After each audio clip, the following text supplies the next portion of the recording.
Porque como mãe a gente fala muito sobre culpa materna. Ontem você falou isso na live, a gente se culpa muito, Ivan, porque a gente só quer acertar. Então, quando acontece alguma coisa, a gente fala, o que que eu estou errando? O pai é um contexto, né, como provedor na etiologia animal, e sobre o ambiente familiar, que ele é todo neste contexto. Eu falo muito que é conexão, então a gente fala muito de conexão materna. Essa conexão materna, ela começa antes de gerar o bebê, entre esse pai e essa mãe. Ontem vocês falaram muito, tipo, de sempre o pai e a mãe vêm antes do filho. E não é isso que muitos casais têm. Bom último dia de ano aí para todos, principalmente você, Gisele. Ivan, antes de você entrar, eu agradeci, né, por esse último dia, por esse convite mútuo, eu fico muito agradecida. Eu vi que já tem gente que é seu seguidor. E aí eu vou fazer, assim, uma rápida, né, o que que eu faço, né? Aí a Lívia já estava falando aqui comigo, enfim. Eu sou fisioterapeuta, eu sou doula também. Então, faz uns 6 anos que eu só trabalho com gestante, eu sou educadora perinatal, né? Então, toda essa parte de pré-natal, parto e pós-parto. Hoje eu sou também educadora parental. Depois que eu viro mãe, esse ramo da maternidade começa a florar muito em mim. E trabalho também com medicina germânica, porque eu sou bioalinhadora. Então, na verdade, eu falo bioalinhadora, mas a medicina germânica é um pontinho do iceberg aí, que eu vejo que eu sei e eu estou buscando ainda mais, entendeu? A gente nunca chega à conclusão que sabe tudo. Não. E aí, Porque ontem eu falei isso, né? Que quando a gente começa a entrar nessa área, a gente vai conhecendo as pessoas que trabalham com isso. E aí você foi uma das pessoas que eu comecei a seguir a sua didática e do jeito que você explica e fala, foi muito importante isso para mim. Como aluna do Origens, assim, eu sou muito grata, Ivan, por todo o seu conhecimento e por tudo aquilo que você passa pra gente. eu que agradeço a confiança de poder você estar ali dentro, né, do curso Origens e poder falar um pouquinho das experiências que eu tenho, né? Eu acho que quando a gente pode falar sobre o que a gente viveu, seja com a gente mesmo, no nosso dia a dia, porque quando a gente estuda, a gente acaba utilizando isso na prática do dia a dia nosso, né, da minha família, na clínica, no meu dia a dia com os meus familiares. E também entra num contexto assim de que quanto mais experiência você tem na prática, mais fácil você falar sobre o assunto, né? Por isso que eu falo que de forma alguma dá para desvincular, né, esse processo de professor e terapeuta, porque quando você atende, você tem as experiências e tem a confirmação de que aquilo faz sentido. Porque eu acho que se um dia eu parar de atender, talvez eu comece a duvidar das leis biológicas, porque daí eu não estou vivendo aquilo na prática. E quando a gente vive aquilo na prática, fica muito mais coerente, né, com aquilo que você fala, né? E espero que tenha uma boa reflexão na live de hoje. Então deixa eu me apresentar um pouquinho também, né? Já que você se apresentou um pouquinho ali. Então meu nome é Ivan Bonaldo, eu sou fisioterapeuta também de formação. Trabalho há mais de 12 anos aí com a microfisioterapia, as leis biológicas e há uns 3 anos que eu comecei então a pensar nessa possibilidade de poder compartilhar as informações que eu vivi na prática e nos cursos que eu fiz sobre as leis biológicas, para que outras pessoas também pudessem ter esse conhecimento. Como o Hammer falava que ele queria disseminar as informações para que esteja ao alcance de todos, eu comecei a perceber também que se a gente não consegue atender todo mundo, por que as pessoas não podem conhecer isso, né? Saber um pouco isso? Não que todo mundo acredite, eu não acredito que todo mundo possa tratar com as leis biológicas, porque precisa ter um conhecimento sobre anatomia, fisiologia, precisa ter um conhecimento mais integral do corpo para poder utilizar isso na prática. Mas que as pessoas possam conhecer em si mesmas que aquela dor que elas têm, elas podem, então pode ter alguma coisa a mais que eu posso refletir sobre o assunto, sobre elas mesmas. E daí poder modificar o seu bem-estar, as suas dificuldades e poder progredir na vida. Então, por isso que estamos aqui, disseminar cada vez mais essas informações.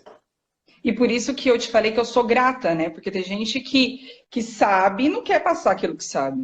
E, na verdade, não, e não que a gente copia, a gente quer ser como aquelas pessoas. E você é uma delas que eu falo, nossa, como que o Ivan tem essa didática e eu tô ali, né? Querendo não ser igual, mas caminhando juntos, assim, e é bem legal.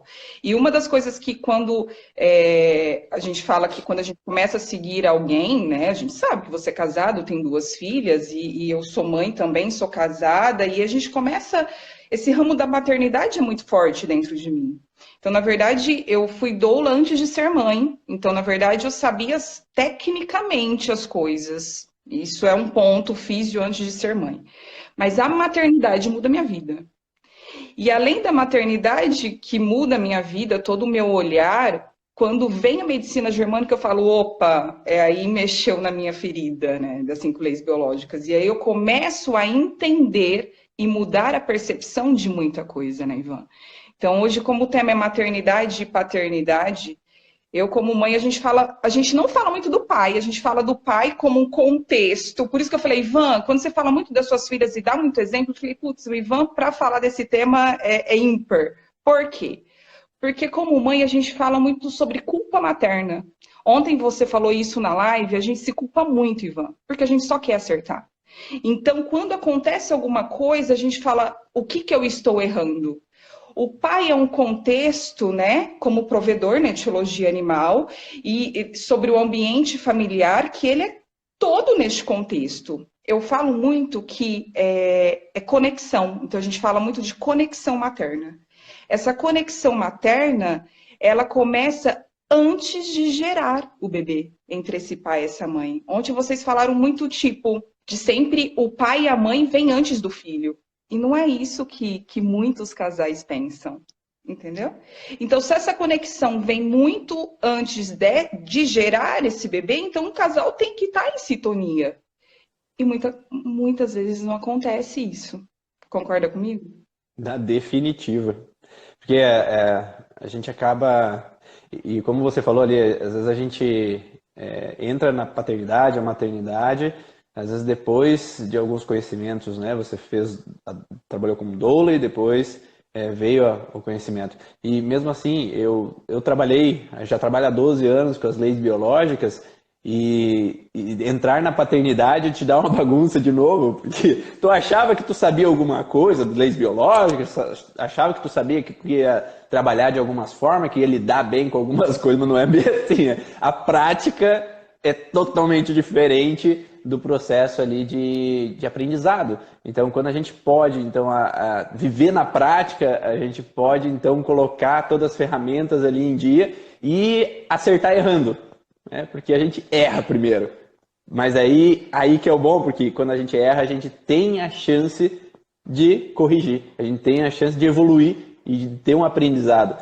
Coitada da primeira filha, né? Porque a segunda já vem um pouco mais tranquila, assim, a gente já sabe um pouco mais, já sabe como é que funciona a paternidade, a maternidade, e aí fica um pouco mais leve, né, o processo. Mas realmente é um processo evolutivo que a gente sempre vai ter. Eu acho que se tivesse um terceiro, um quarto, um quinto, seria sempre um aprendizado novo, porque cada um tem um padrão de personalidade diferente. E isso que é legal, né? Porque esse padrão de personalidade vai fazer com que você cutuque teus calinhos, né? Porque aquilo que você não mexeu quando veio o primeiro filho, daí o segundo filho veio ali para te mostrar aquilo que tu mexeu. Daí o terceiro veio para mostrar aquilo que você não mexeu dentro desses dois filhos. É louco isso. E quando eu te falei que a maternidade muda a minha vida e me transforma, a gente fala muito, a gente lê muito, tipo, a maternidade me transformou, ou eu me empoderei mais como mulher. E o que seria isso? Cada um tem uma percepção, né? A gente fala isso, né, de mudanças de percepção. Ela me transforma quando eu começo a me entender, primeiramente. Porque muita coisa a gente vem, né, de crenças limitantes, a gente fala muito isso. Então, a gente fala muito isso na educação parental, tá, Ivan? Habilidades, o que eu quero de habilidades para o meu filho na vida adulta? Quando você coloca isso na sua mentalidade, então assim, às vezes a gente não sabe lidar com algumas atitudes do nosso filho. E a gente deposita nele aquilo, umas frustrações nossas, concorda? Você fala muito isso também, né? E aí você fala, nossa, eu tô lidando com isso, mas essa frustração não é dele, é minha. Ele não tem culpa. E aí, ontem vocês falaram muito isso e bateram nessa tecla que se eu estou bem, Ivan, minha filha vai estar bem. Então, quando eu começo a me entender e falo, peraí, são limitações minhas, não são delas, não são dela. E aí, o que que eu faço, Ivan? Uma dica, assim, muito, muito válida para quem é mãe aí, para quem vai ser. Mas, nossa, Gisele, mas às vezes eu não sei lidar com algumas atitudes ali naquele momento. Quando um amigo da gente fala com a gente, né, algum conselho, a gente sempre aconselha, né? A gente nunca vai com pedra na mão. Eu vejo hoje minha filha como um ser humano e eu falo com ela como eu quero que falem comigo. Então, quando eu verbalizo alguma coisa, às vezes eu tô com raiva, então a gente fala muito de recolhimento. Sabe quando você dá aquela respirada, respira e volta, entendeu? Então, tipo, era assim que eu quero ser tratada. E a gente fala muito que, né, nós pais estamos aqui, os nossos filhos aqui. Por que não? Por que não caminhar junto? O que que ela tem de diferente de mim? Eu sou ser humano e ela também né? Então, essas crenças nossas, entre aspas, vai sendo quebradas. Claro que você fala uma coisa que é muito importante sobre as 5 leis biológicas. A pessoa tem que vir também para as 5 leis e entender, querendo ser aberta. Não é assim, Ivan? Então, muita gente fala, eu não sei nem o que que é isso. A gente quebra quando a pessoa já começa a entender o que que é. E aí as 5 leis biológicas também mudam quando eu começo a ter essas percepções em questão, entre aspas, das doenças, das patologias. Que uma febre não é ruim, entendeu? Muita gente acha que eu sou meia... Ai, deve ser meia desencanada, né? Mas é. Nossa, como mãe, porque as mães ficam loucas, né? Leva tudo na pediatra, enfim. Não! O que está acontecendo? Ela tem 3 anos e meio, às vezes ela não verbaliza e eu sou causadora daquilo. E aí, o que eu posso mudar? Porque ela teve essa percepção e a mudança começa de mim. E aí as coisas começam a melhorar. Por isso que eu te falei que a maternidade me transforma. Entendeu? Sim. E eu acho que os pais vêm com muito medo exatamente da culpa, né? E a gente não pode botar esse peso em cima deles, porque a mídia, todo o processo veio para colocar que tem que ser rápido porque vai morrer. E imagine a culpa de um pai ou de uma mãe de se imaginar que eles vão ser responsáveis de não levar a criança até o hospital a tempo porque alguma M vai acontecer. Então, a responsabilidade acaba se tornando tão grande, né? E o desconhecimento acaba sendo maior ainda. E a desinformação, além de que, se você olhar no Google, ele vai te falar coisas boas, assim, sobre aquela febre. Vai ter sempre uma boa notícia para você, que aquela febre vai dar algo pior ainda se você manter. Então, esse medo que é colocado na gente faz com que a gente tenha esse senso de responsabilidade. E o padrão é que a gente não é culpado quando não tem intenção. Só que, às vezes, a gente acaba vindo de uma criação que a gente é culpado de tudo, a gente é responsável de tudo, a gente tem que dar conta, a gente tem que ser perfeito, a gente tem que resolver, a gente tem que ser inteligente e a gente faz o melhor que pode. Né? A gente não é perfeito, a gente não é um pai perfeito, não é um esposo, uma esposa perfeito, não é um filho perfeito, a gente erra como qualquer outra pessoa. E a partir do momento que a gente tira esse peso, né, e acaba fazendo o melhor que pode, a culpa sai. E saber que a culpa só é culpa se eu tenho intenção, se eu ajo por impulso com as minhas filhas, eu agi por impulso, eu estava estressado, eu passei por algumas coisas e tal, e ter consciência disso já permite que eu possa voltar atrás. E eu falo que, por mais que eu tenha conhecimento, por mais que eu sei que eu não devo, por mais que eu fiz terapia, por mais que isso e aquilo, acontece. Né? De alguns momentos a gente extrapolar, a gente se estressar, ou que pisam no nosso calinho, a gente explode, e é natural. Só que qual é a diferença? A diferença é você explodir, fazer uma ação contra eles e deixar por isso, ou de você fazer a ação e depois ir conversar com eles e explicar o porquê que você teve aquela ação. Porque enquanto eles não entendem o porquê das coisas, e a gente acha que a criança não vai entender nada, entende mais do que a gente imagina.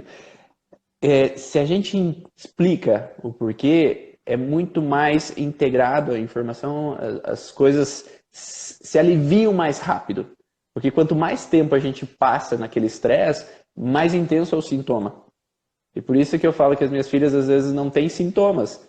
Ela tem raros sintomas, às vezes uma tossezinha um dia, às vezes pode dar um aumento de temperatura um dia, mas às vezes não é persistente. Mas quando você consegue encontrar o que aconteceu e conseguir dialogar, a gente fala nas leis biológicas que o compartilhar é a primeira forma de aliviar o sintoma. E a gente pode compartilhar. Então aquela criança pode falar as suas frustrações, falar os seus incômodos. Ela alivia, ela se sente acolhida, ela se sente segura, porque essa é a responsabilidade dos pais. Dar segurança, dar amor, dar afeto. E quando as crianças se sentem acolhidas, elas podem ser crianças. Coisa que às vezes muito adulto não pôde ser lá no passado. Não pôde ser aquela criança, não pôde se divertir, não pôde brincar, porque tinha responsabilidade, tinha que cuidar do irmão, tinha que fazer isso, fazer aquilo. Não que não tenha as crianças que ter uma certa responsabilidade, elas podem sim juntar os brinquedos, elas podem sim juntar o cocô do cachorro, elas podem sim ter as suas responsabilidades, que é realmente interessante, e o adulto está ali para colocar os limites para essa criança, para ela poder também aprender. Eu agradeço muito a minha mãe que na adolescência me ensinou a lavar louça, me ensinou a fazer comida para que na hora da faculdade eu pudesse saber o que fazer. Só que se os pais fazem tudo por aquela criança, ela não aprende. E a gente aprende na prática. Então por isso que é interessante o adulto se conscientizar de saber. Até que eu ouvi tem um livro que ele fala assim que o adulto ele tem que saber enquadrar a criança. É como se fosse uma moldura de um quadro. Aqui tu pode fazer tudo o que você quiser, mas aqui no limite de cada quadro, passou daqui não é possível. E passou daqui também não pode. O adulto que tem que colocar os limites. E a partir do momento que a criança tem os limites, ela está segura. Porque ela sabe o que ela pode ou não pode fazer. Tá? E a criança precisa disso. E a gente sempre, é aquilo que você falou, né? A gente sempre fala para a criança e nunca fala o porquê. Então, não coloca a mão na tomada.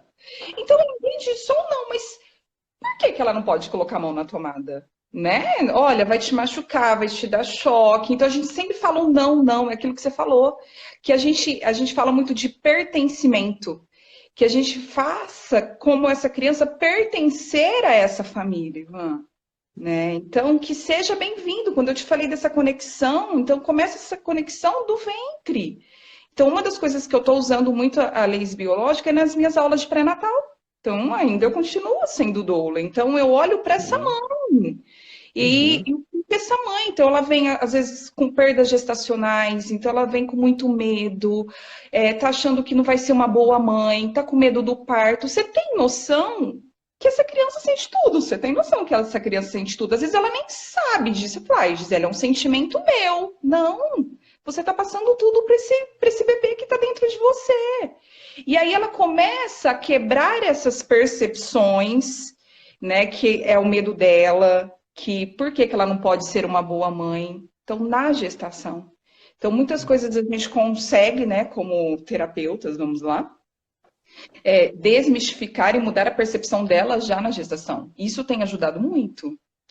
Aí que você sempre fala, se ela vai conseguir ou não, a gente está ali para ajudar. Então, eu vejo muitas, as que vêm muito aberta, né? E aí, porque, entre aspas, é novo para elas. E aí elas ficam, nossa, será? Será? Será? E aí, quando o bebê nasce com alguma coisa, algum refluxo, ou realmente, vocês falaram muito do sono, né? Desse alerta ligado por medo de perder, elas falam, nossa, realmente isso é meu. E quando elas começam a ver que o ambiente onde essa criança vive é fundamental para uma criança ser mais tranquila, elas começam a mudar também a percepção depois que o bebê nasce. Eu não sei se você atende muita mãe, muita criança que tem essa percepção em questão da mãe. Com certeza, isso é o que mais tem, não só da mãe, do pai também, né? Aí também ontem você me falou uma coisa lá na live que realmente eu falava muito para a mãe verbalizar no ouvido direito. E aí você disse, eu até perguntei se quando quando o conflito é do pai, que o pai verbaliza, né? Sim. Então eu achei essa dica muito legal mesmo. Porque na verdade eu vejo muito um contexto assim que a mãe é a culpada, vem tudo da mãe. Pô, coitada da mãe. O, o, o contexto, às vezes tem um processo que às vezes a gente não olha e não vê, né?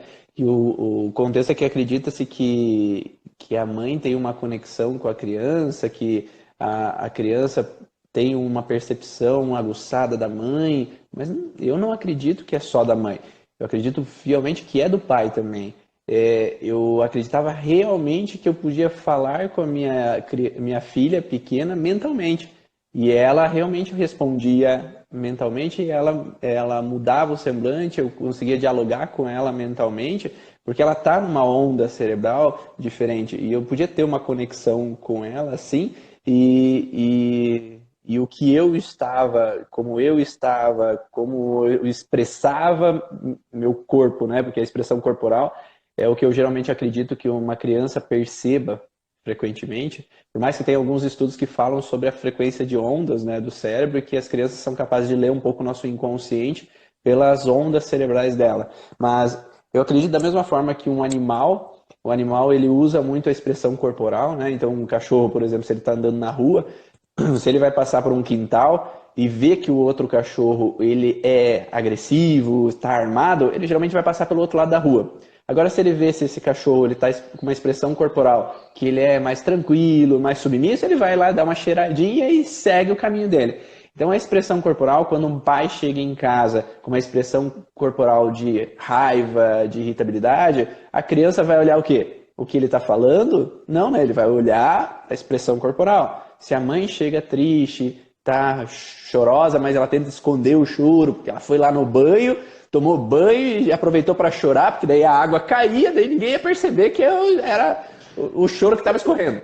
E daí ela volta lá para a sala, mas a criança vê expressão corporal. A expressão corporal não mente, né? Não sei se vocês já viram aquelas pessoas que, por exemplo, chegam em um grupo de pessoas e ela está armada. As pessoas chamam ela é esnóbio, ela é irritada. Então a expressão corporal demonstra, por mais que depois você converse um pouco com a pessoa e você percebe, nossa, eu achei que tu era de outro jeito. E essa expressão corporal, ela demonstra, então, quando o clima está bom, não para aquela criança, por mais que ela seja recém-nascida. E aí entra o detalhe que, se os pais não estão bem, não tem um diálogo, não tem entendimento, a criança geralmente vai tender a estar armada, porque ela quer a segurança dos pais, ela quer o afeto dos pais e a harmonia dos pais. Mas se os pais, que são os protetores, não estão bem, será que ela vai estar bem? Eu vou pegar um gancho aí quando você falou que quando o homem chega, eu vejo o homem assim, a mãe é mais aberta, eu acho, tá, Ivan? Nossa, é verdade, ela sente o que eu sinto, enfim, né? O meu esposo, ele não consegue diferenciar o trabalho e daqui de casa, aquilo que você falou. Então, às vezes tem um problema no trabalho, ele chega nervoso, enfim. Você sabe o que eu estou fazendo, Ivan? Verbalizando no ouvido direito dele. Do esposo ou do filho? Do meu esposo. Do meu esposo, é óbvio. E aí é uma dica, assim, calma aí que eu comecei agora, porque na verdade é uma coisa que ele não sabe diferenciar ainda. E quando ele chega, aquilo que você falou, quando ele chega, né, energia. Ele chega com a energia lá embaixo. E o que vai acontecer com a energia dentro da minha casa? E aí a minha filha Helena, ela sente tudo isso. E aí a verbalização, né, nesses dias está sendo para ele. Não perguntei, porque ele nem sabe que eu faço a verbalização. Agora não, né? Agora tá sabendo, né? Mas. Não, ele nem tá assistindo. Nem vai assistir também, porque ele é anti-internet, né? E aí eu acho assim, é uma dica, tá, Ivan, em questão dessa verbalização também, ser no filho, mas tá vendo? Meu marido também precisa. Uma pessoa totalmente cética que não, eu não consigo diferenciar, ele nem, quando eu falo muito de padrão de energia, ele fala, você já começa agora com essas teorias. Você tá vendo que é diferente, né? De você que trabalha com isso, você fala, já é difícil aplicar. Imagina uma pessoa que nem sabe o que é e nem trabalha com isso. A área é totalmente diferente. Então, como sou eu aqui dentro que trabalho com isso e tenho um melhor entendimento, que eu faço as coisas acontecer. E aí não é pesado, e às vezes a gente, como mãe, Ivan, culpa muito o pai, tá? Nossa, tá assim por sua causa, porque você chega estressado, não é assim, começa a chegar diferente, e aí você começa a falar isso todos os dias, imagina, a mulher falar todo dia na sua cabeça, é chato, não é? Todo dia você falar alguma coisa. E aí que eu começo a ser diferente. A gente fala muito que se eu estou e sou diferente, o ambiente da minha casa também começa a ficar diferente. Ele vai falar, opa, a Gisele tá diferente, o que, que será que está acontecendo? Então, que comece por aquele que tem um maior entendimento. Vamos parar de culpar, né? Vamos fazer a diferença no nosso ambiente familiar. Eu acho que começa por aí também. Ah, com certeza. E nesse momento também, se o pai às vezes não tem o entendimento, não tem, ou a mãe não tem entendimento, tem a dificuldade, nada impede da outro, né, parceiro conversar com a criança, né? E o diálogo não necessariamente tem que ser durante o sono. Eu posso conversar. Ó, o pai chegou estressado em casa, ele passou por algumas coisas no trabalho, mas não é com a gente, tá? Não é contigo. E que ele possa entender, né? Que essa criança possa compreender que aquele peso não deve ser dela, não deve ser da responsabilidade dela, porque às vezes ela pode quebrar alguma coisa, fazer alguma bagunça e o pai ou a mãe brigar, né? E quando o outro consegue conversar, dialogar, a criança se sente mais acolhida e se sente que ela não está sozinha. Porque senão às vezes acontece, né, de às vezes quebrar alguma coisa, também, não sei o quê, daí todo mundo sai de perto daquela criança, aquela criança fica sozinha lá, excluída num canto e chorando, se sentindo abandonada. E isso vai trazer uma informação para o resto da vida de que se eu errar, vão me abandonar. Então eu tenho que ser perfeita para que ninguém me abandone. E daí cria uma crença dentro do inconsciente que a gente não imagina que gostaria ou que colocaria isso. E às vezes a gente atende pacientes que às vezes na vida adulta traz essa informação que nem lembra que às vezes se sentiu rejeitado, se sentiu recriminado por uma besteira. Hoje como adulto eu sei, eu quebrei uma coisa, mas eu era criança, nem não era nada aquilo lá, não era nada para você como adulto. Mas será que para aquela criança não era nada? Ir deitar na cama e ficar chorando porque ninguém ia ver lá que você estava sofrendo também, que você estava frustrado, que você teve que aguentar o tranco, se fazer de forte, ser um cara durão agora a vida inteira porque eu não tenho ninguém por mim, porque eu não tenho ninguém para me acolher, porque eu não tenho ninguém para me dar suporte. Então, às vezes, aquele adulto hoje que é o durão, aquele adulto que tem que aguentar o tranco, que tem que se fazer de forte, é porque lá na infância talvez não tinha ninguém que desse o suporte que ele precisava. Então, se eu não tenho ninguém por mim, eu tenho que me virar sozinho. Então eu tenho que ser forte, eu não posso me fazer de molenga, não posso fazer de chorão. Homens e mulheres, tá? Não é só questão masculina. Tem muita mulher que às vezes na vida adulta chega e vai buscar, e tem a sensação de estar no controle da situação, que eu quero as coisas do meu jeito, que eu tomo a frente de tudo. E às vezes acabo tendo uma dificuldade, às vezes, em me submeter ou me sentir, mesmo me permitir ser sensível no relacionamento. Ou permitir ser sensível com os filhos, porque como lá na infância eu tive que me fazer de forte para aguentar o tranco, para cuidar dos meus irmãos, para aguentar a batalha do dia a dia, porque meus pais não estavam ali para me dar o suporte, segurança, eu tinha que me virar sozinha, que agora na vida adulta eu acho, dentro do inconsciente, por mais que eu queira ser carinhosa, por mais que eu queira transmitir afeto e amor, às vezes eu ajo por impulso, me fazendo de forte, às vezes eu não consigo desabafar sobre os meus sentimentos, sobre o que me incomoda, porque eu não posso confiar em ninguém, eu não tenho ninguém por mim e eu tenho que me virar sozinho. E essas mudanças, eu falo que não é de um dia para o outro, muitas vezes. Há 12 anos que eu trabalho com as leis biológicas e eu já fiz para melhorar o meu casamento, para permitir com que o ambiente de casa fosse um pouco mais tranquilo do que antes, que o ambiente como casal fosse melhor. Eu fiz muitos anos de psicóloga, de terapia, fiz hipnose, fiz constelação, fiz reiki, fiz microfisioterapia, fiz isso, fiz aquilo e continuo fazendo. Né? Porque a gente está sempre numa evolução, num processo de crescimento que para que a gente busque, que eu falei que eu não queria ter um casamento mediano, eu quero ter um casamento extraordinário, porque eu mereço ter um relacionamento extraordinário, um relacionamento com meus filhos extraordinário, eu mereço, né? Porque eu mudei a chavezinha e não quero, às vezes, ter o mesmo casamento que meus avós, ter o mesmo casamento que meus pais. Já é muito bom dos meus pais, mas eu quero ser um pouco mais. Sabe? Eu não quero ficar assim, tá bom como eles. Já é melhor do que o deles, então tá bom assim para mim. Não, eu quero ser feliz. Né? E eu mereço isso. Né? E quando eu posso e me possibilito mostrar que eu posso ser feliz, eu olho para minhas filhas também, porque se elas veem que eu sou o pai que eu sou, que a mãe é a mãe que é, que o casamento dos pais é o casamento que é, elas não vão querer um casamento menor do que isso futuramente. Então, o exemplo que eu dou para elas é que eu mereço ser feliz para que elas mereçam ser felizes na vida adulta.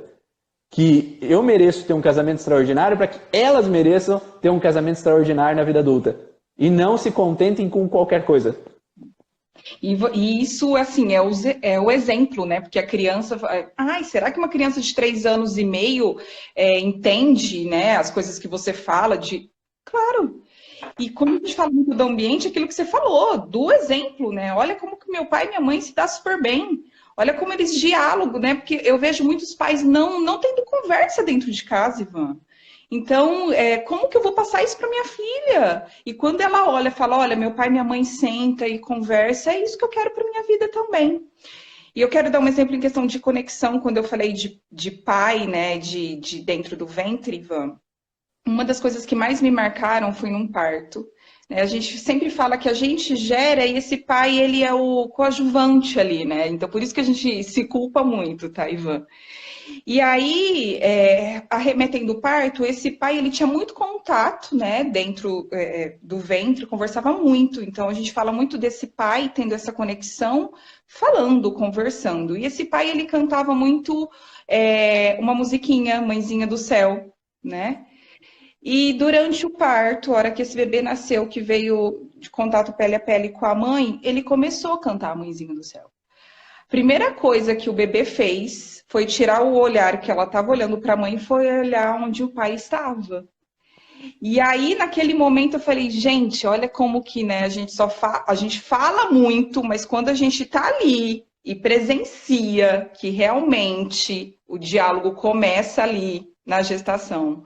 E essa conexão do pai, então, tem pai muito mais conectado com o bebê do que a própria mãe que esconde.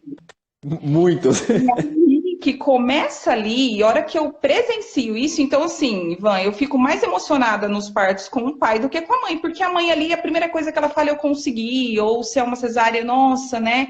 E vive aquele momento, e o pai ali, ele não sentiu aquilo, mas ele se faz presente. E vendo isso, eu falo, realmente. E aí, então, quando a gente fala muito, agora a gente remeteu ao casamento, remeteu da criança, e a gente fala muito de conexão. Então, a conexão começa ali, né? A gente tem muito medo do processo, a gente só quer ver o resultado. E, na verdade, nossos filhos é todo esse processo que a gente pode fazer na vida deles, né? Como criança. Né? Que quando você falou do exemplo, eu mereço ser feliz e minhas filhas também vão querer ser felizes. Que começa de lá, né? Gerando esse ser e do que a gente quer para elas, para a vida adulta. Eu acho que é importante dizer um detalhe que é extremamente importante, né? Para quem conhece Eleonor Luzes, né, que é da ciência do início da vida, né, ela fez um doutorado baseado na ciência do início da vida, como a gente pode trazer um início da vida mais pleno para todas as crianças, e ela está num trabalho hoje em dia de ter divulgadores disso e de busca de colocar na escola isso. Por quê? É interessante as pessoas aprenderem o que é um bom início de vida. Porque ela coloca no doutorado dela que na Holanda, na Suécia, já vem há muitos anos se colocando a paternidade e a maternidade consciente nos colégios. Tá? Por que é importante isso?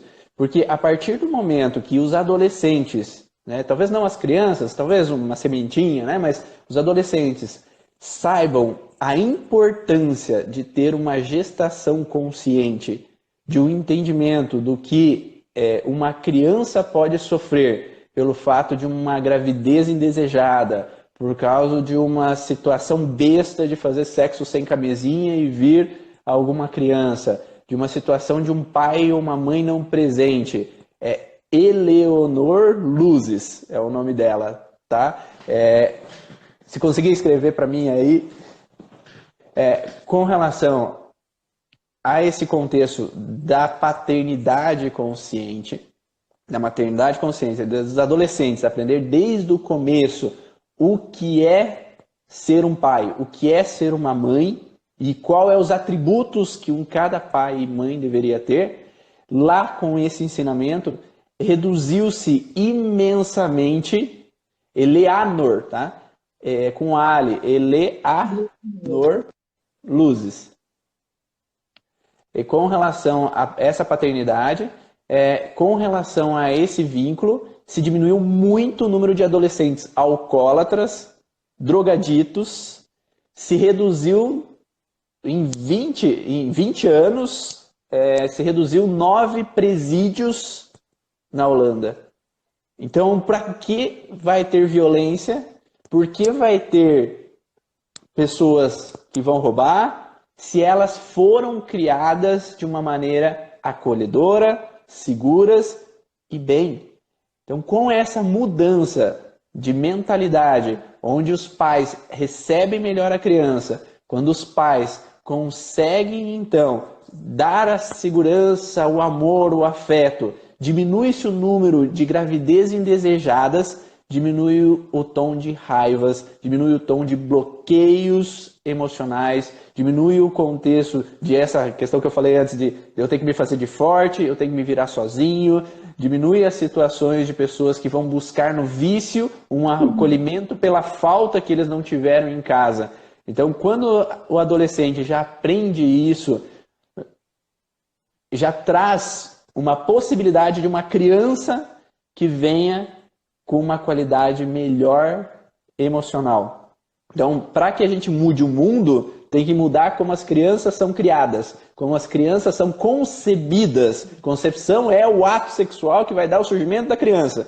Então, quando duas pessoas que falam bastante disso, que é Mark Flechet e Bruce Lipton, eles falam que a pegada genômica, né? 9 meses Mark Flechet e 3 meses Bruce Lipton antes da fecundação, antes do ato sexual, o espermatozoide e o óvulo já estão gravando o que os pais estão vivendo. Então, é muito importante que os 9 meses antes, os pais já estejam concebendo uma criança numa harmonia. Por isso que uma gestação que vem de um processo indesejado, de um processo não programado, ela vem para aquela criança de um bloqueio muito grande, muitas vezes. E ela precisa trabalhar isso, para que ela seja um adulto em harmonia, para que ela não possa repetir esses padrões. Então, quando esses adolescentes são trabalhados, têm essa conscientização, e esse futuro pai e essa futura mãe já possam estar com esse entendimento, quando eles estão juntos, eles podem ser um casal, já podem saber o que é bom ou não num casal. Que a gente não aprende assim, né? A gente não aprende. Eu e minha esposa, nós tivemos que fazer muita terapia para não dormir de bunda um com o outro. Tá? Porque eu também não sabia falar sobre meus sentimentos. Eu não sabia expressar o que me incomodava. Se eu via ela triste ou irritada, eu ficava puto da cara, porque eu queria que ela estivesse bem. Só que eu não falava, eu ficava emburrado, e ela já estava emburrada do lado dela, ninguém falava nada, e cada um ficava um emburrado com o outro. E quem estava sofrendo? As crianças, porque elas não entendiam nada, nem nós não estávamos entendendo o que estava acontecendo, imagine elas. Então eu tive que trabalhar muito, a gente fez terapia de casal, para trabalhar o casal, para que o casal ficasse bem. Então o adolescente não sabe bolhufas de como é. Então quando é possível ter esse conhecimento dentro do colégio, é possível já trazer uma sementinha para que talvez a gente tenha um mundo melhor. Então a Leonor fala muito disso. Para que nós tenhamos um mundo melhor, é preciso modificar a percepção do que é ser pai e o que é ser mãe, porque o Brasil é um dos países que tem mais concepção indesejada no mundo. Sabe o que é isso? É você não programar que vai ter um filho. Você não está preparado de forma alguma para ser um pai, para ser uma mãe. Então, às vezes acontece, ok, aconteceu, mas agora, como responsável, pai e mãe, agora é tua hora de você modificar essa percepção.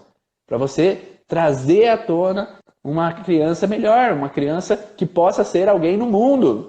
Tá? E se não foi possível lá anteriormente, que seja agora a hora de buscar uma terapia, de buscar um processo e buscar um acolhimento para dar um afeto, porque o ambiente muda a pessoa.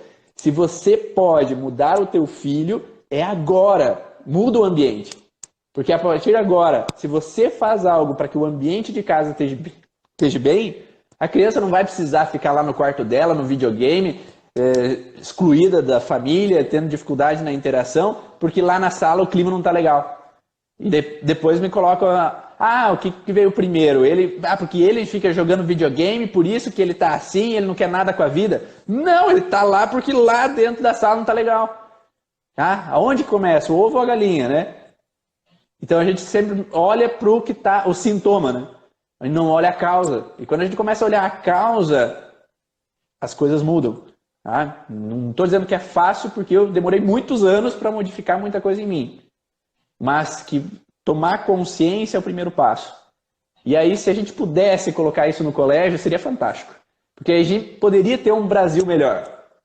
Só que para muitas pessoas não é interessante ter conhecimento. Então, a gente faz a nossa parte como terapeutas. E o que eu falo e boto ênfase nisso é que nós, como terapeutas, somos responsáveis pela comunidade onde é que a gente mora. Se na comunidade você tem paciente, tu tá ganhando dinheiro com a tua comunidade, porque eles estão vindo te pagar para fazer a sessão. O que tu tá retribuindo com isso? Será que tu tá fazendo um trabalho voluntário lá com crianças carentes que estão precisando, que estão tendo dificuldade, que não tem a mesma, estudo, não tem o mesmo processo que você? Será que tu tá indo lá para ajudar essa comunidade, para que não, talvez implantando uma sementinha ali, fazendo uma terapia com essas crianças que têm dificuldade, com pais separados, com pais drogados, com pais presos? Será que se você dá uma sementinha ali de mudanças, de possibilidade que aquela criança pode ser um adolescente que não vá para as drogas, que aquela criança pode ser um adolescente que vá trabalhar e vá batalhar, que vai estudar e que não fique às vezes naquele ambiente, que ela tenha uma consciência diferente, será que não diminui aquela pessoa que pode te roubar no futuro? Tá? Então, o que você pode mudar com relação ao teu social? Falei demais, né? Não, eu tô aqui, adoro te ouvir, Ivan. Pode continuar falando. Eu acho que aquilo que você... Nossa, adoro. Você fica... Sabe quando a gente fica assim? Nas aulas eu fico assim, ó. Me filmando. Não, Ivan, mas eu acho que tudo que você falou, assim, é super válido e é isso mesmo, né? Que se a gente não conseguiu ter essa percepção desde lá de adolescente e agora gerou o filho e tá aí a criança, é agora. Mudança é agora. Então nunca é falar, ai, não, mas é tarde demais. Não tem tarde demais. Mudança começa agora. Você mesmo disse, olha, eu também fui para constelação, fiz Theta Healer e continuo. E quanto mais eu faço, eu falo, nossa, mas eu quero me conhecer, mas eu tenho que melhorar, não é assim? A gente fala, e mais coisa acha. E vai achando e fala, nossa, por quê? E às vezes eu me pergunto, por que eu não conhecia isso antes? Você sabia, Ivan? Toda vez que eu começo ou assisto uma aula, ou eu vou para alguma terapia, eu falo, por que eu não conhecia isso antes? Quantas coisas poderiam ter sido diferentes, mas também não fico me culpando, não. Para de carregar essa culpa. E uma das coisas que você já falou, e eu acho que você deve ter lido o livro da Laura Gutman, né? Quando eu falei da maternidade me transforma, eu sabia muito teoria, Ivan. Teoria é lindo. Olha que o bebê nasce, que você... E aí, chegou em casa, minha filha só chorava, Ivan. Ela chorava meu choro. Porque eu falava, nossa, é lindo, maravilhoso. Eu falo sobre puerpério e meu puerpério foi terrível. Terrível. E aí eu falo, nossa, e aí? Do que eu tirei? Porque a gente sempre fala assim, Ivan, por que isso comigo? Né? Por que isso está acontecendo comigo? Por que não comigo? E aí, do que esse meu puerpério, né? Do que esse meu choro, do que... E aí fui para terapia, e aí... O que teve de mudança? Foi aí que eu fui conhecer a constelação familiar. Se eu tivesse conhecido a constelação, muita coisa eu não tinha trazido para o meu parto. Mas aí sem culpa. E aí eu fui começar a entender, fui começar a estudar. E eu falo, nossa, é isso mesmo que eu quero. Né? A maternidade está aí, já trabalho com isso. Essas terapias a gente chama de hoje integrativas. Muita gente fala assim, é uma terapia alternativa. Ela integra algo. Não é só ela. Você pode tratar na medicina convencional, mas tem outras terapias aí. Vamos lá. E que a gente seja aberto, né? E aí eu comecei a ser aberta e comecei a me entender. Quando eu entendo melhor um ser humano que está ali, que precisa de mim naquele momento. Então eu acho que é uma dica, né? Então, Gisele, que dica, Ivan? Acolhimento, pertencimento, que a gente sabe ouvir, né? Quando você fala, olha, eu comecei a ouvir, a entender e verbalizar meus sentimentos para minha esposa. É isso que a gente tem que fazer com as crianças também. Então, às vezes, a gente não ouve a criança, a gente não ouve o que ela quer, a gente só quer falar, né? Porque, nossa, eu tenho que falar, não. O que é? O que está acontecendo? Né? E sentar mesmo com ela e olhar no olho dela e falar, eu tô aqui. E a vida é assim, né? Então, que a gente seja aberta para essas novas mudanças, né? Que eu fui me perguntando e me perguntava o porquê não antes, mas eu estou pronta para mudar a cada dia. E que 2020 seja assim também. Que eu só mude, que eu seja uma pessoa melhor a cada dia. Eu sendo melhor, minha filha também vai ser. E esse contexto de conversa com a criança te possibilita também que ela possa saber que ali é um campo seguro, para ela poder falar o que ela sente, o que se incomoda, os sentimentos dela. Tem um livro bem legal que a gente está lendo, que é Emocionário. É um dicionário de emoções. Então, as minhas filhas, as crianças geralmente não conseguem compreender, e muitos adultos não sabem compreender sentimentos. E aquele dicionário de emoção te explica o que cada sentimento é. E daí a gente conversa, esse sentimento, ódio. Você já teve esse sentimento, filha? Ah, já, quando aconteceu aquilo. E elas começam a interpretar qual sentimento é, qual situação é, e elas conseguem perceber para elas qual é esse sentimento. Porque às vezes tem muito adulto que vem dentro da clínica e fala, o que você veio buscar, né? Eu tenho nervosismo. Tá, mas o que é nervosismo para você? Eu não sei. Sabe, as pessoas acabam não olhando para si mesmo para perceber. E quando você conversa com a criança e possibilita com que ela fale, eu acho que isso diminui as chances de que em algum momento ela entre uma grande furada na vida dela, ela não veja você como uma pessoa que possa conversar, que ela possa buscar para falar sobre os incômodos dela. Então, o estar aberto para receber os filhos faz com que na adolescência, quando eles tiverem problemas, quando tiverem dificuldades, quando estiverem passando por situações, que eles não sofram sozinhos ou acabem trazendo problemas maiores para a vida deles, mas que eles possam sentir que você está ali para abraçar, né, para dar suporte. Claro que a gente sabe que nem toda família é possível ter isso, que às vezes é muito melhor, às vezes, uma separação do que um casamento que perdure em cima de confusões que possam dar mais transtorno para aquela criança. Que às vezes o separar, mas que o adulto que ficou em casa saiba que ele é o adulto, né? Que ele ainda é quem vai dar o suporte, e não às vezes que acontece muito de que a mãe ou o pai que ficou em casa fica chantagista, porque fica chorando, porque a minha vida é complicada, a minha vida é sofrida, porque daí a criança fica querendo ser o salvador da pátria, né? Porque tem a vítima, tem que ter um salvador. E a criança assume uma responsabilidade que não deveria ser dela naquele momento. E isso acaba trazendo muitos transtornos, muitas vezes, para essa criança, né? Então, a Tassiane pergunta qual é o nome do livro ali, já escreveram embaixo, Emocionário, né? Então é bem legal para a criança conseguir interpretar essas emoções aí. E você tem mais alguma dica, Ivan, como pai? Eu queria muito que você falasse uma coisa, eu falei muito do parto, né? E aí eu falei dos sentimentos do pai e eu quero saber dos seus sentimentos. Tá, antes disso, nós temos que responder aquela pergunta que foi feita ontem também. Até quando os pais podem trazer sintomas para a criança? Sempre, a vida toda, né?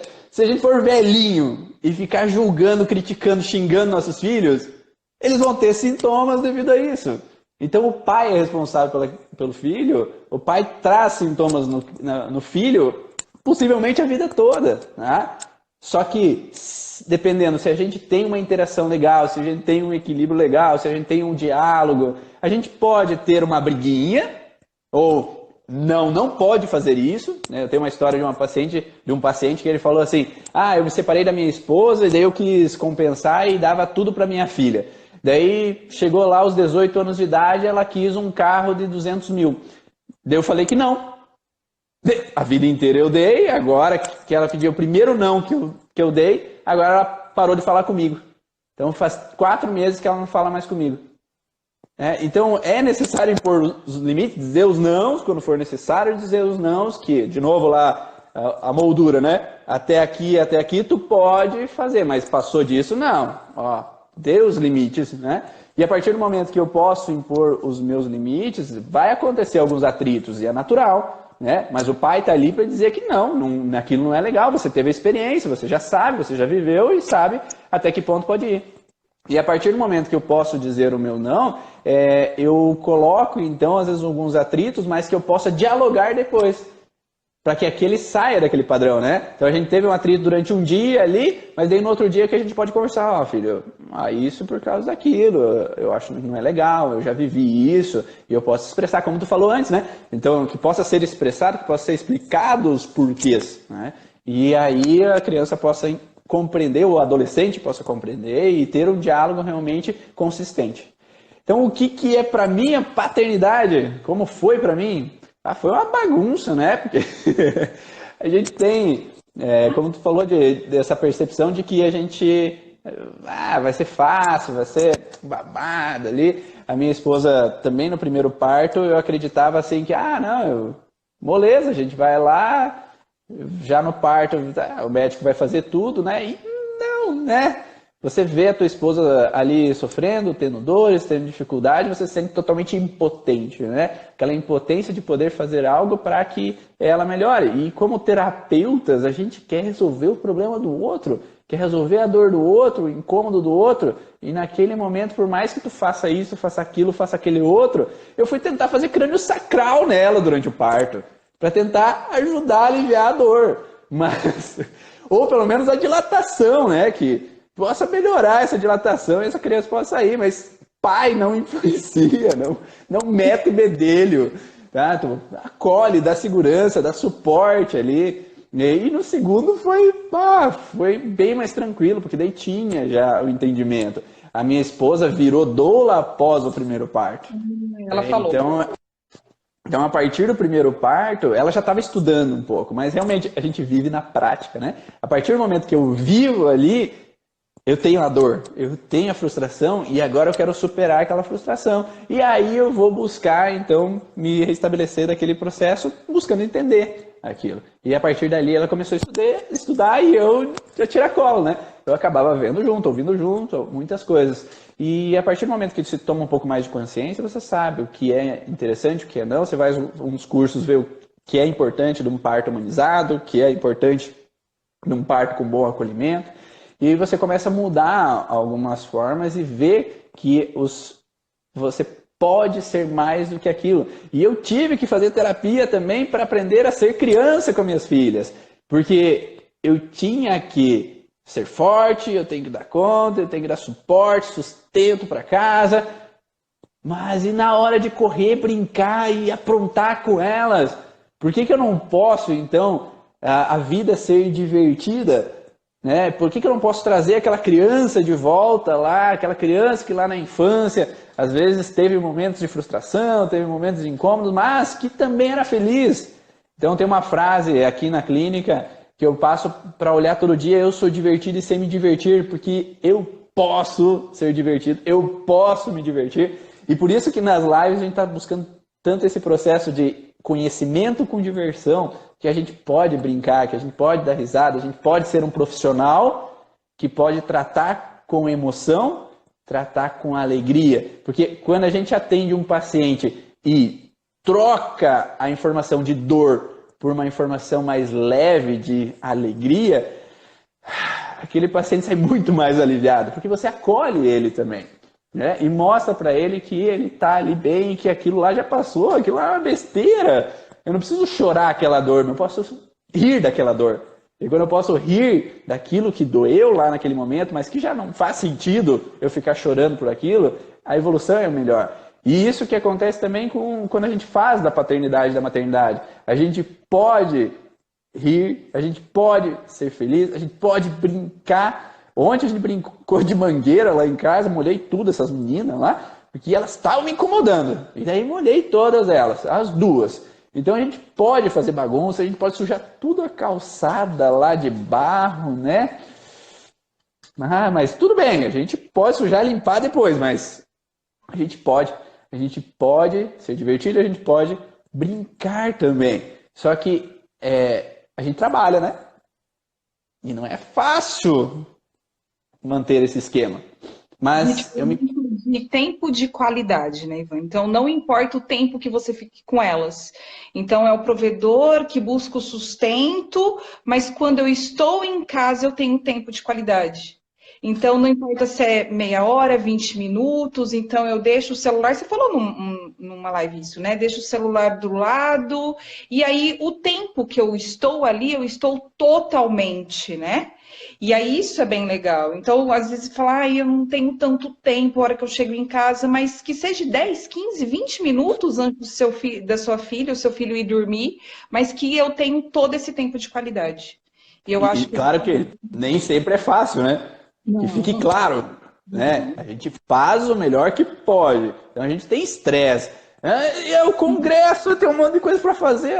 O curso tem um monte de coisa para fazer. E a cabeça pensando umas coisas que ficaram para trás. E o inconsciente joga à tona na nossa cabeça aquela informação. E sim, às vezes acontece. Mas integra, entende, mas tenta fazer o melhor possível. Ivan, mas assim, eu queria imensamente seria uma dica? O que você fala agora pra gente, pai, mãe, né? Nesse ano de 2020, a gente falou muito dessa mudança que começa da gente. Me fala alguma coisa em relação pra gente para 2020. O que a gente pode ser diferente na vida dos nossos filhos? Eu acho que o principal contexto é assim, não esquece de você. A gente esquece da gente mesmo e não faz nada por a gente ser feliz. Se você é o exemplo, quais são os projetos que você tem para a sua vida? Qual é o projeto que você tem para o teu bem-estar? Qual é o projeto que você tem para você ser feliz contigo? Só contigo, primeiro. Tá? Porque você veio antes do casamento ainda. Tá? Só que a gente esquece da gente, a gente coloca, sei lá, o filho, depois o casamento, depois a profissão, depois e depois a gente. Né? Mas o que eu comecei a fazer é ter um tempo de qualidade para mim. Então, lembra o horário ali? Minhas filhas estão dormindo agora, às 6 horas da manhã eu estou fazendo academia para fazer algo para mim. Você não precisa fazer todo dia, né? Eu faço 2 vezes por semana, eu tiro um tempo para mim fazer algo para o meu bem-estar, para eu olhar para mim e gostar do que eu vejo, para eu estar satisfeito com o meu corpo, para eu estar satisfeito e ter energia para mim mesmo. Então, nem sempre é possível, se você tem alguém que te dá o suporte, a minha esposa fica com as filhas, enquanto às 6h30 eu estou na academia. Depois, ela tem um tempo dela ir na academia, para ela também estar bem com a autoestima dela. Porque pai sem autoestima, o clima de casa não fica nada legal. Porque a partir do momento que eu não estou bem comigo mesmo, como é que eu vou estar bem com a outra pessoa? Porque a partir do momento que eu estou bem comigo mesmo, se a outra pessoa não está bem, se a outra pessoa está irritada, se a outra pessoa me critica de alguma forma, não, eu fiz o melhor que eu podia, eu estou satisfeito comigo. E a gente pode mudar o ambiente, não dando importância para algumas coisas da forma com que as pessoas agem. Da forma que tem algum hater falando alguma coisa aí na internet, no YouTube, alguém criticando e tudo mais. Porque por mais que a gente tenta falar coisas para ajudar as pessoas, nem todo mundo está de incoerência com essa informação e não gosta e critica. Então, quando a gente pode nos permitir criar projetos. A minha esposa comprou uma agenda muito legal. Deixa eu mostrar para vocês que já está na minha mochila da viagem. Ó, minha mochila da viagem tem a minha agenda Jornada do Eu. Nossa, que legal. Essa é a minha agenda de 2020. Aqui tem um livrinho, ó, Minha Jornada, o que eu vou fazer em 2020. Quem sou eu para me autoconhecer, para ter o tempo, já está tudo respondido aqui, ó, já antecipei 2020. Falando sobre as minhas qualidades, as minhas dificuldades, o que eu quero modificar para mim, o que eu vivi, os setênios, o que eu vivi em cada setênio para tomada de consciência, meus sonhos para 2020, os meus projetos, os meus desejos, o que eu quero ser, todo esse processo está aqui.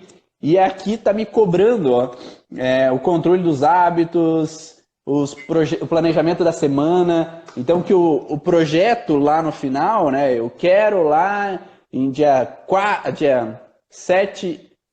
8 e 9 de novembro de 2020, no Congresso Internacional das Leis Biológicas, lá em Florianópolis, eu quero que seja assim. Mas o que nesse mês eu vou precisar fazer para chegar lá naquele congresso? Então, o planejamento mês a mês. Né? Qual é o teu objetivo? Eu quero perder 20 quilos. Tá. Em quanto tempo? Eu quero reduzir de peso. Se você não dá uma quantidade, qualquer grama que você reduziu é redução de peso. Se você não planeja o que você deseja, o que você projeta, onde você quer alcançar o teu objetivo, você não tem o passo a passo. Então eu quero perder 20 quilos. Enquanto é possível perder 20 quilos? Seja honesto, né? Em 2 dias tu não vai perder 20 quilos. A não ser que tu faça uma bariátrica, quem sabe. Mas um prazo que seja ideal, né? Que seja concreto, né? Então, em 6 meses eu quero perder 20 quilos. Então, quanto você precisa perder no primeiro mês? E o que você vai fazer no primeiro mês para chegar lá? Para você colocar as metas de cada passo, né? Porque um coach que às vezes eu ouço os podcasts dele é o Jerônimo Temel. Ele fala que a gente não pode ter felicidade quando chega ao nosso objetivo. A caminhada é uma constante felicidade. Cada passo que eu dou é uma realização. Cada live que eu faço é uma comemoração. Porque cada passo me faz com que eu chegue mais perto do meu objetivo de alcançar mais e mais pessoas, podendo conhecer a origem emocional dos sintomas e transformar vidas, né? Que possa difundir esse conhecimento. Então, cada passo é uma comemoração para que eu possa chegar lá no objetivo final. Então, eu acho que essa é a dica, que foi grande já, né? Então, o passo a passo para você ser feliz começa em você. Porque você não pode esperar que teu esposo traga felicidade para você, você não pode esperar que a tua esposa traga felicidade para você, teus filhos tragam felicidade para você, porque não é responsabilidade deles. Você é responsável pela sua própria vida e depende de você ser feliz. Adorei. Como te agradecer? Eu acho que uma das coisas que eu quero te falar é que você continue, né? Aprendendo mais, nos ensinando mais. Eu acho que a vida é assim, é uma via de mão dupla, uma vai, outra vem, né? Então, quando a gente te assiste, ou estou aqui também falando alguma coisa, é o que eu desejo para 2020, que eu seja melhor, né? Que a minha família vai estar melhor, que a minha filha vai estar melhor, com os meus objetivos a ser alcançados. E um do objetivo é terminar, né, o ano de 2019 com você no meu Instagram. Eu acho que eu imaginava isso, tá, Ivan? Eu imaginava. É um projeto. É um projeto, né? E como foi em 2019 também, tá vendo? Um projeto de 2020, né? Dentro do meu Instagram. Vai chamar Café Materna, eu vou trazer profissionais e vou subir as lives, às vezes eu vou gravar junto, com um tema mesmo. Eu nichei muito a maternidade. Maternidade faz parte da minha vida. Maternidade faz parte da minha transformação, e por que não ajudar outras mães que precisam? E é isso que eu quero, né? Mudança para mim, mudança para o outro, aquilo que você falou em questão da gente ser melhor como terapeuta, do que a gente está fazendo na nossa comunidade, do que a gente está fazendo no nosso ambiente, da onde a gente vive. E é isso que eu quero. mudança, mudança, mudança, e que 2020 seja melhor que 2019. Obrigado pelo convite, obrigado pelo projeto alcançado aí 2019, que eu fico feliz de poder estar aqui nesse momento para compartilhar essas informações para todo mundo que está aí.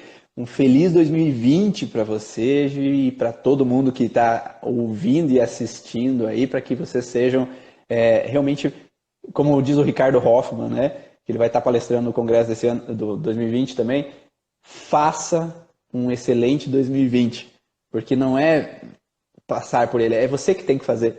Então, quando você faz as coisas acontecem. Então, faça um excelente 2020 e que esse ano seja realmente transformador e seja melhor cada ano que venha aí para frente. Um grande abraço! Obrigada, Ivan. Eu vou deixar essa live também salva, né? Sim. Obrigada, gratidão. Tchau. Beijo.